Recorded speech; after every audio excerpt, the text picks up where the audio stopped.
রোগ বাড়ছে, রোগের ডায়াগনোসিস করার জন্যে যে ডিভাইস সেগুলো বেড়ে যাচ্ছে।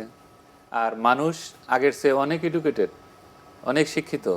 কোনো প্রবলেম হইলেই তারা ফিজিশিয়ানের শরণাপন্ন হচ্ছে। এই জন্যে বেশি বেশি ডায়াগনোসিস হচ্ছে, এই জন্যে বেশি ধরা পড়ছে, এই জন্যে মনে হচ্ছে যে রোগটা বেড়ে গেছে। রোগ আগেও ছিল, এখনও আছে, ভবিষ্যতেও থাকবে। তবে তার যে ডায়াগনোসিস পলিসি অনেক আধুনিক হয়েছে, যার জন্য এখন বেশি বেশি ধরা পড়ছে। স্যার, শুধুমাত্র বাংলাদেশে নয়, বিশ্বে কার্ডিয়াক Exactly. ডিজিজের কারণে কিন্তু মানুষের মৃত্যুর সংখ্যাটা অনেক বেশি হচ্ছে। এই বিষয়ে স্যার আপনার মতামত কি?